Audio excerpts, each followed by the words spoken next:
Hi friends, welcome to Katie on the Spot. Today is all about protein spots and specifically blood. If you've got children or pets, inevitably there'll be a bloody nose or someone's going to get hurt and you may have to deal with some blood. And we're going to do a little bit of blood removal here today.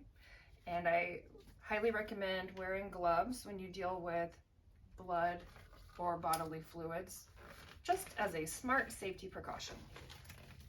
And let's see, we've got our white towels prepared and we've got some cool water. When you deal with blood, you want to use cool or cold water because hot water will start to set the stain, and that's counterintuitive to what we're doing. So let's start with the spot. How big is it? Do we need to remove any little situations first? I think what I'm going to do is get my towel, dampen it with some cool water, and do some gentle blots on this area and see how much wants to transfer up. And then, good. So the sooner you get to the blood, the better chance you're going to have of successfully removing it. So let's start with this next. This is Active Clean Spotter. It is a high pH. It is geared towards protein spots. And it does have a strong smell. So disclaimer, work in a ventilated area. If you think you might be sensitive to strong odors, you can wear a respirator. You can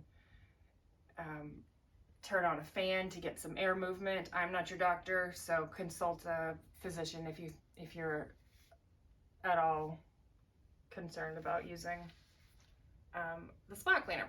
So we're going to do a couple of little squirts on the area. This is synthetic carpeting, by the way, and there are a few things to know about the Active Clean Spotter.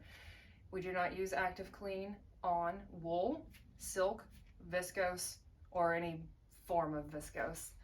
It is meant for synthetics, and you can use it on cotton as well. We'll cover that in a later video. So we've put some of the spot cleaner on the spot, and we're going to do a little bit of blotting. Remember, we blot, we don't scrub. So blot, blot, blot. There's some areas that have a little bit heavier concentration of blood, and on these tiny little areas, I like to put my finger behind the towel and make a smaller workspace here. So you can put some spot cleaner on your towel, a little bit more on the areas of heavy concentration, and then gently but firmly blot. Again, we use a white towel so that you can see color transfer. You know if it's working or not working. And also you're not going to transfer any color back into your carpet or whatever item you're working on. All right, a little bit extra on those heavier areas, and find a clean spot to work with. And we just do a little bit of blotting. Let's see. All right, I think I'm ready for a different towel.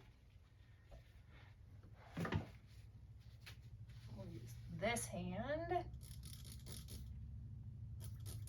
and spray, spray, spray.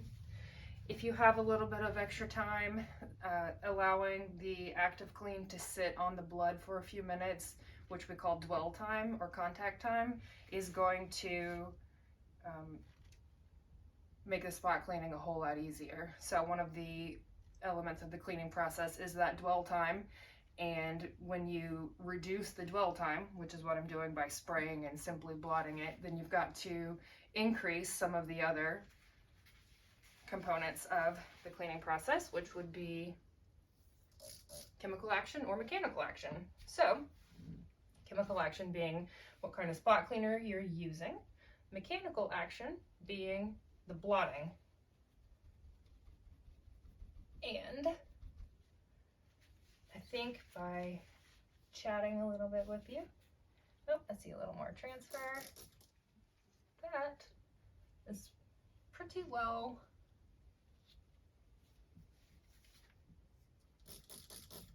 good. So once we removed the blood, we need to rinse out our spot cleaner because I do not want to leave surfactant in my carpet because it will attract soiling over time.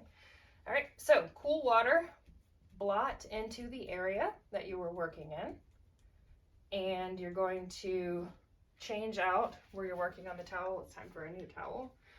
Let's see, we'll get this one nice and damp. And blot it into the area that we were working. Great. That's going to dilute the amount of cleaning agent in the carpet and be sure that we've pulled everything out.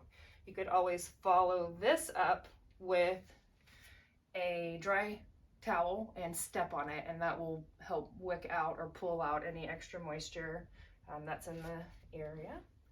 And boom, I would put a small fan on it if you were concerned about it being damp for too long. Otherwise, we have successfully removed blood from the carpet.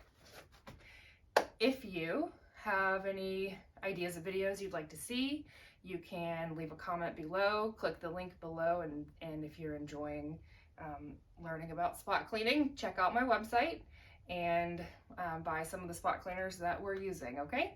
Thanks!